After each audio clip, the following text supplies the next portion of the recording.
E o Supremo Tribunal Federal mudou seu entendimento sobre o porte de arma branca e, diferentemente do que havia decidido lá em 2015, agora firmou a compreensão de que isso pode sim caracterizar contravenção penal, com penas de prisão e multa.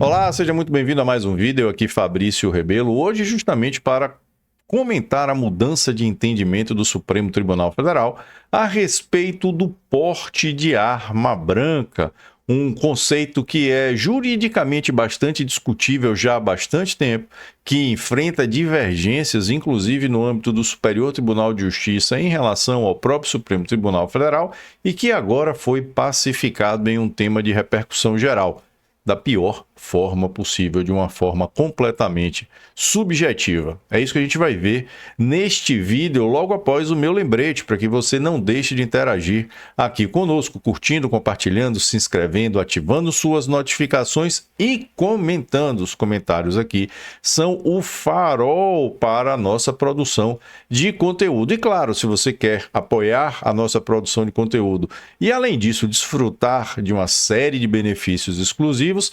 avalie a possibilidade de se tornar um assinante nosso, seja aqui no YouTube, seja principalmente na nossa plataforma externa, o nosso clube de assinantes, o Clube FR, onde são disponibilizados conteúdos exclusivos. Esse foi um dos temas sugeridos lá pelo canal fabriciorebelo.com ou fabriciorebelo.com.br, os dois domínios levam ao mesmo lugar, mas é um tema que também seria trazido de qualquer forma para cá. De antemão, meu agradecimento a quem sugeriu esse tema por lá, mas quem é assinante lá do nosso Clube FR ou quem adquiriu o nosso curso isolado, o workshop Armas nos Procedimentos Criminais, sabe que essa é uma temática que nós abordamos por lá e já explicamos até qual é a dificuldade na aplicação desse entendimento, passando pela ausência de conceito do que é arma branca, das divergências de entendimento entre o STJ e o STF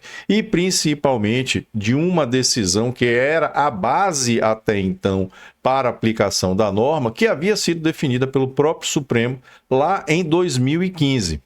Perdão, em 2016, com uma discussão que já havia começado em 2015, mas que agora tudo mudou. Então é disso que a gente vai tratar neste vídeo. Isso se tornou notícia em diversos portais de conteúdo jurídico. Aqui, como a gente vê no conjunto, o Supremo valida a possibilidade de prisão por porte de arma branca. E aí já muita gente ficou preocupada. Agora quem tiver com canivete no bolso vai ser preso. Calma, não é bem assim. Aqui o que é que diz a notícia? O artigo 19 da Lei das Contravenções Penais permanece válido e é aplicável ao porte de arma branca. Esse entendimento é do Supremo Tribunal Federal, que julgou o tema no plenário virtual em análise encerrada nesta sexta-feira passada, 4 de outubro, véspera do final de semana das eleições. E aqui vem até uma falha na matéria, né? As armas brancas são definidas como objetos que podem ser usados para ataque ou defesa, embora esta não seja sua finalidade principal. Um exemplo é a faca. Não, esse é o conceito de arma imprópria. A matéria aqui está pegando um conceito que é equivocado. Esse conceito de armas que podem ser, objetos que podem ser utilizados, é o conceito de arma imprópria, não efetivamente de arma branca. O conceito de arma branca hoje nem sequer existe. Ele existia no R-105 anterior, mas desapareceu com as alterações que foram feitas, né, com a revogação do R-105. Mas essa questão, o principal a entender sobre isso, é que essa era uma matéria que havia chegado ao Supremo Tribunal Federal em 2015. Em um recurso do ano de 2015, o tema chegou ao Supremo Tribunal Federal sob a relatoria do ministro Edson Fachin.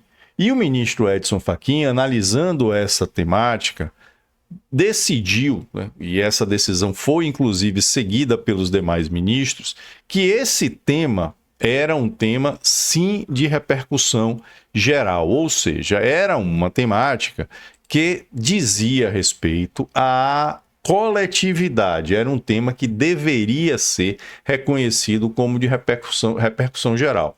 aqui o que se decidiu lá em outubro de 2015, 9 anos já praticamente desde essa decisão. E ali o Supremo Tribunal Federal tinha entendido o seguinte: sem decidir a questão, não se definiu ali se portar arma branca era contravenção penal ou não, simplesmente se reconheceu que era algo que deveria ser decidido. Qual foi o teor? Aqui a emenda constitucional, penal, artigo 19 da Lei das Contravenções Penais. Porte de arma branca. Princípio da legalidade penal. Análise sobre a observância do princípio da taxatividade da conduta descrita. Repercussão geral reconhecida. Questão relevante do ponto de vista social e jurídico. Nessa questão, aqui o tribunal reputou constitucional a questão, por maioria, né? E reconheceu a existência da repercussão geral. O ministro Edson Fachin, à época, ele votava pela impossibilidade de se reconhecer o crime, ou melhor, a contravenção penal, porque não é crime, de porte de arma branca, né, sem autorização da autoridade, justamente porque era uma norma em branco, uma vez que não há o conceito específico de arma branca. Mas, para além disso, o que a legislação estabelece, a Lei das Contravenções Penais, estabelece como passível de punição é exatamente a conduta de trazer consigo, fora de casa ou de dependência desta, sem licença da autoridade, né? Trazer consigo arma.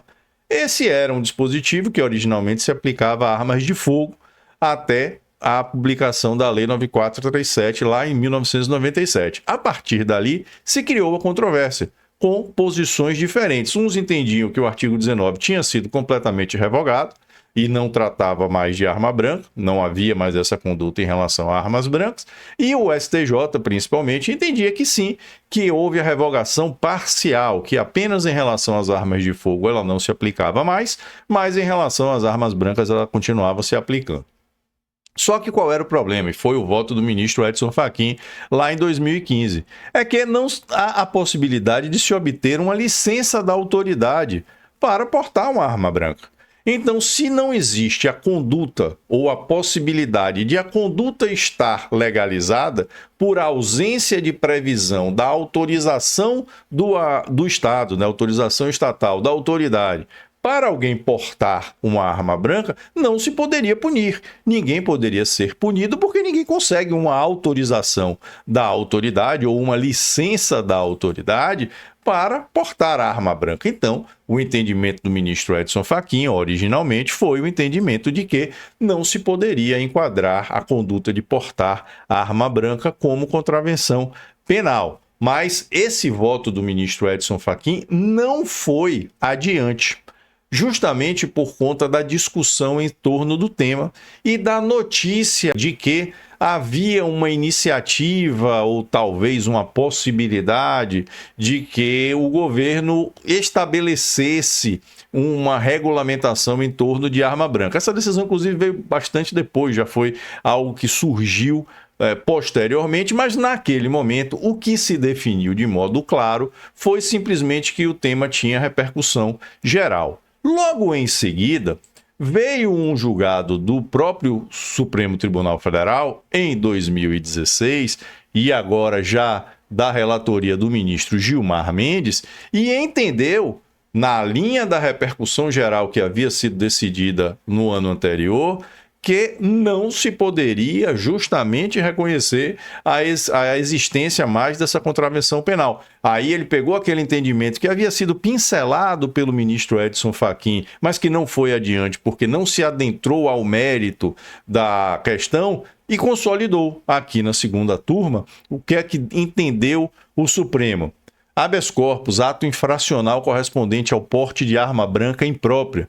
Artigo 19 da Lei das Contravenções Penais. A questão constitucional debatida teve repercussão geral reconhecida, justamente o que se decidiu lá no processo que foi relatado pelo ministro Edson Fachin.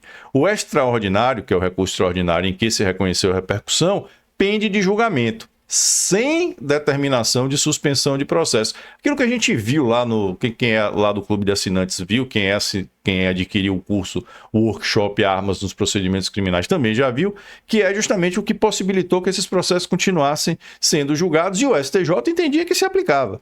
Mas aí o Supremo veio e disse o seguinte: princípio da legalidade, garantia constitucional que se estende aos campos do direito das contravenções penais e do direito infracional dos adolescentes. E aí vem a tese.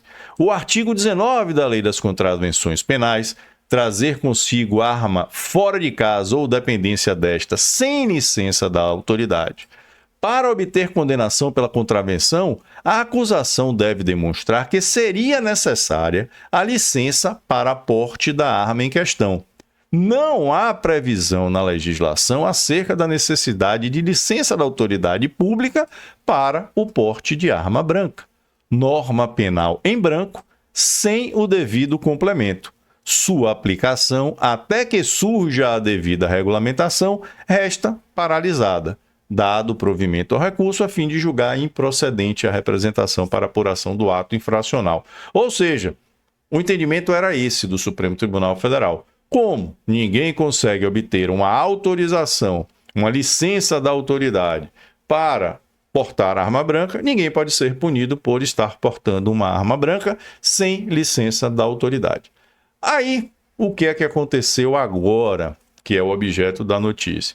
Aquele recurso extraordinário que havia sido relatado pelo ministro Edson Fachin e que teve a sua repercussão geral reconhecida, foi a julgamento quanto ao seu mérito. Lembre-se, lá se pincelou algumas teses a respeito do recurso, mas não se decidiu a questão, apenas se reconheceu a sua relevância constitucional. Agora foi que o recurso foi julgado.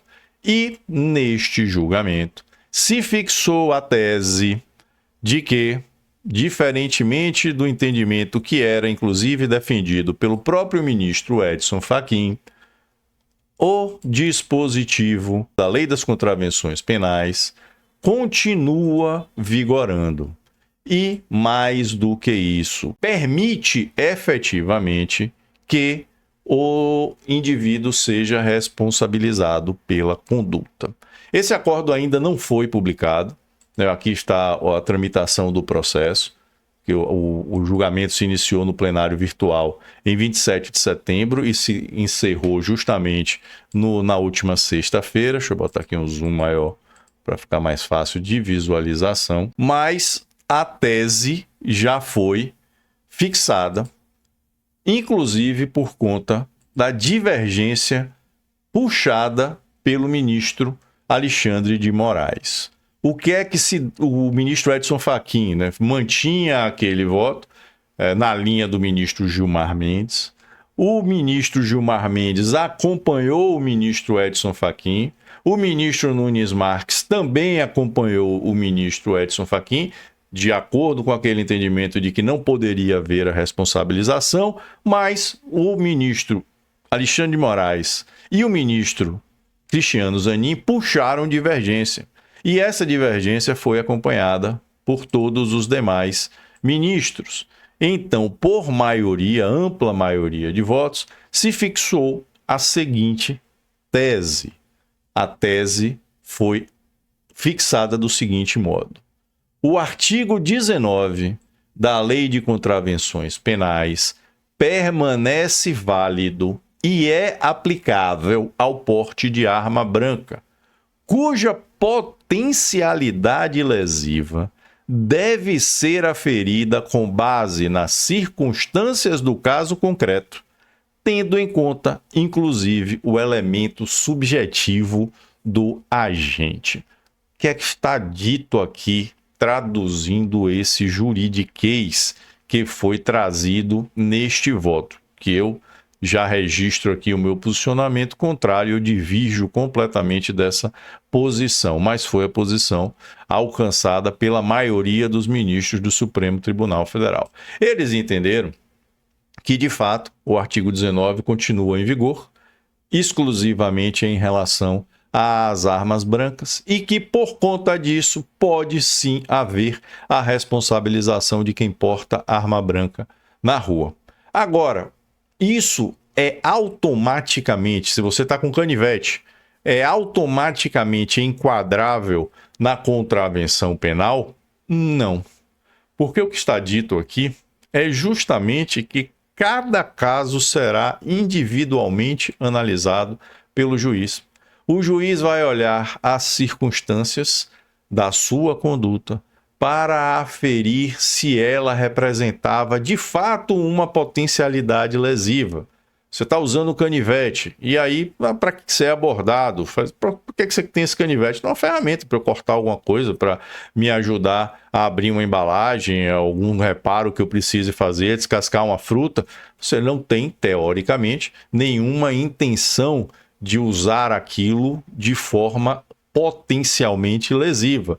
Mas se o indivíduo está, como era o caso concreto aqui do recurso, com uma faca na frente de um estabelecimento comercial pedindo dinheiro aos clientes, ele estava usando a faca como um instrumento de intimidação dos clientes, para forçar esses clientes a lhe dar dinheiro. E como isso, naquelas circunstâncias, representava uma potencialidade lesiva dessa faca, ela era de fato destinada a uma utilização intimidadora, se reconhece nessas circunstâncias de que sim, ela era ali utilizada de um modo potencialmente lesivo e, em razão disso, caracteriza ou possibilita a caracterização da contravenção penal. Ou seja, ficou extremamente subjetivo.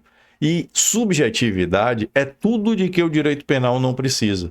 O direito penal precisa ser tratado, precisa ser versado de modo claro. E é exatamente por isso que existe o principal princípio do direito penal, que é o da estrita legalidade penal. Não há crime sem lei anterior que o defina, nem pena sem prévia cominação legal. Você não pode pegar uma conduta, deixá-la em aberto, completamente tomada por subjetividade, para que o juiz defina se aquilo é crime ou não. Porque um juiz pode entender que sim, o outro juiz pode entender que não. A comprovação aqui começa a passar pelo elemento subjetivo, que é a intenção do agente. Vai ser necessário apreciar qual é a intenção de quem está portando uma arma branca para daí se decidir se há a caracterização da contravenção penal ou não. Então é um cenário muito ruim em termos de direito penal. Tratando isso como direito penal, é horrível se ter esse tipo de situação, mas infelizmente é o que foi colocado aqui, a decisão do Supremo Tribunal Federal, lamentavelmente. Não quer dizer, óbvio, que isso vai gerar prisão em flagrante, porque nós estamos falando de uma contravenção penal. Contravenções penais são delitos de menor potencial ofensivo, não comportam prisão em flagrante. O máximo que pode acontecer é a condução do indivíduo à delegacia para a lavratura de um TCO, um termo circunstanciado de ocorrência, com a liberação em seguida para apuração do fato. Em caso extremo, se houver uma condenação, e a gente viu aqui qual é a pena é de prisão simples, que é aquém até da própria detenção hoje, cumprida em regime aberto, entre 15 dias e 6 meses, ou multa. Sempre que há essa alternatividade e nós temos um julgamento envolvendo um indivíduo que seja primário, que não represente risco pelo estado de liberdade, nós teremos sempre a aplicação da multa. E essa multa pode ser aumentada de 1/3 até a metade se o agente for reincidente, né? Se ele já foi condenado em sentença por violência contra a pessoa. Mas isso deve gerar, em casos extremados, né, apenas a aplicação de uma pena de multa, mas haverá suspensão de processo no âmbito dos juizados, né? E aí dificilmente isso vai gerar alguma responsabilização efetiva, mas é uma dor de cabeça.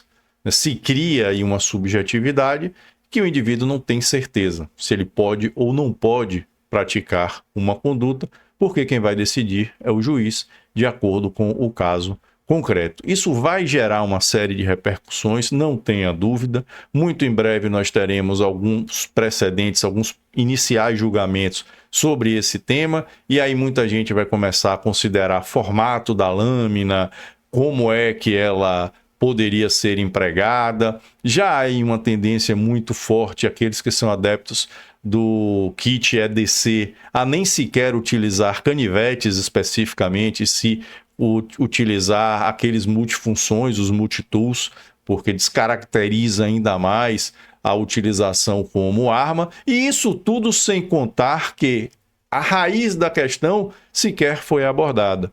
Hoje a gente não tem um conceito de arma branca. A arma branca era conceituada no R105 lá de 2000, com a revogação do decreto 3665. Esse conceito caiu e não foi mais trazido. Então, toda essa discussão, na verdade, que a gente está travando aqui, está vendo em relação à arma branca, na verdade, seria uma discussão sobre arma imprópria, né? Que seria o gênero do qual a arma branca é uma das espécies. Então, é uma confusão gigantesca do ponto de vista jurídico, que traz ainda mais insegurança. Mas não é caso de prisão em flagrante. Ninguém vai ser preso em flagrante por estar com um canivete no bolso. No máximo, isso agora pode caracterizar uma contravenção penal, mas ninguém vai estar livre da dor de cabeça. Abordagem, condução para a delegacia, lavratura de um TCO. Infelizmente, mais uma enorme insegurança jurídica aqui no Brasil. Muito obrigado por sua atenção, espero que tenha gostado demais esse vídeo. Eu relembro aqui que não deixe de interagir conosco, curtindo, compartilhando, se inscrevendo, ativando suas notificações e comentando. E para quem quiser ter uma relação mais próxima conosco, avaliando as possibilidades de assinatura, seja aqui no YouTube, seja lá no nosso clube de assinantes. Lembrando que as assinaturas trazem alguns benefícios exclusivos, dentre eles a colocação do seu nome aqui nos nossos créditos. Forte abraço e até o nosso próximo vídeo.